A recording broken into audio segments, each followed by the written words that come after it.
Right now, millions of people around the world are searching for answers online. They are looking up how to treat a sick plant, understand a war, solve a math problem, or just learn something new. But what they find often depends on where they live and what language they speak.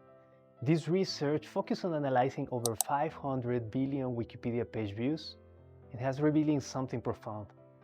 Global knowledge inequality is real, but not unchangeable. There are challenges, yes, but also signs of hope. My name is Alfonso Rivera, and this research was conducted at the Center for Digital Development at the University of Manchester, along Professor Richard Hicks and Dr. Jack O'Rein. Knowledge is essential. It fuels growth, improves well-being, and empowers people. But here's the problem. We don't have a good way to measure who's actually consuming knowledge globally. Traditional measurements such as government surveys take years to complete, if they happen at all. Many poorer countries don't collect this kind of data. And when they do, the focus is usually on who's producing information and not who's consuming it. In other words, we know who's writing the books, but not who's reading them. That leaves a major blind spot. This study offers different ways of measuring divides. In this research, knowledge means digital information, facts, skills, explanations accessed online, and knowledge divides refer to the gaps in who can access and use that information. But it's not a binary, it's not just have or don't have, it's a continuum. One person might have a device, but not digital literacy. Another might have internet access, but not content in their language. The inequality is more complex than we often think, and it gets deeper. What if the most popular encyclopedia is actually a mirror of our knowledge gaps?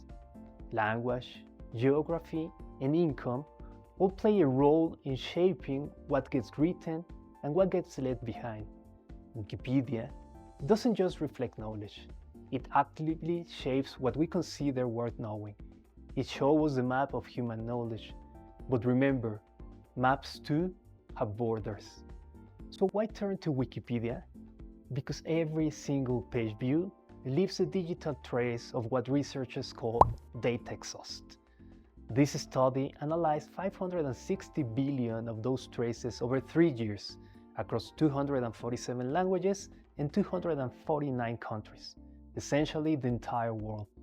What makes this data powerful is that it's free, public, and constantly updating.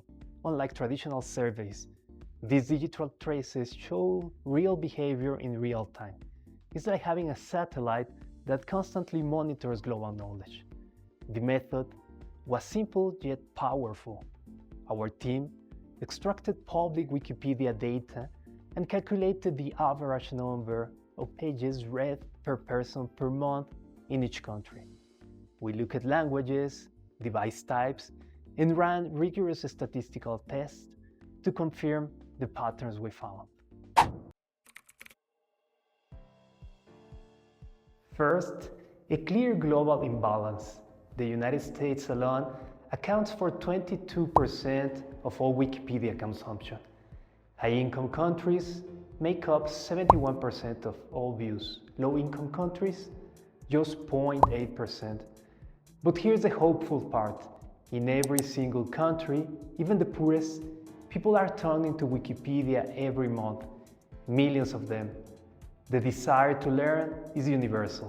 We also found a 9-to-1 pattern. On average, people in rich countries read 9 Wikipedia pages a month.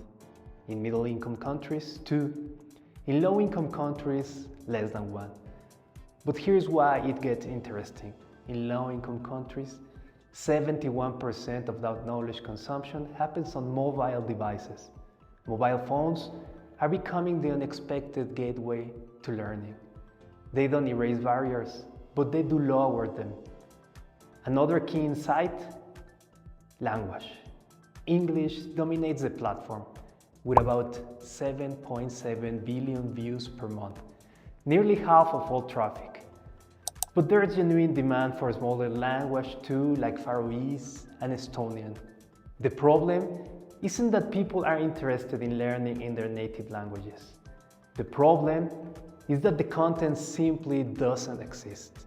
And again, we are reminded Wikipedia reflects what's valued, what's visible, and what's missing. And that's where mobile comes in again. In many countries, people didn't transition from books to desktop to phones. The smartphone became their first and only gateway to knowledge. That's a game changer. It means we don't have to replicate the old system. We can leapfrog them. Compared to traditional measurement of digital divides, Wikipedia offers something unique. It covers every country. It updates in real time. It's open and it's free. Most importantly, it shows opportunities. It uncovers where the needs are greatest and where progress is quietly, steadily happening. So yes, digital divides exist, but they are not insurmountable. Researchers and evaluators everywhere are hungry for new data sources. Data such as Wikipedia offer a broader, real-time view of how knowledge is accessed and represented, especially in underrepresented languages and regions.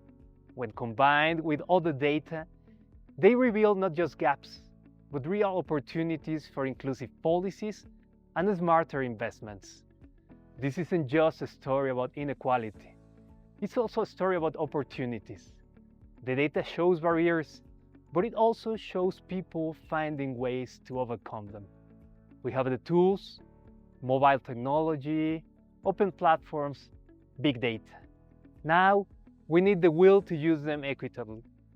If you are interested in new ways of measuring knowledge divides, share this. And if you want to dive deeper, the full academic paper is available now. It's open access, free for everyone, and includes the complete methodology, detailed analysis, and full findings. Whether you are a student, a researcher, or just curious, this study is for you. Thank you.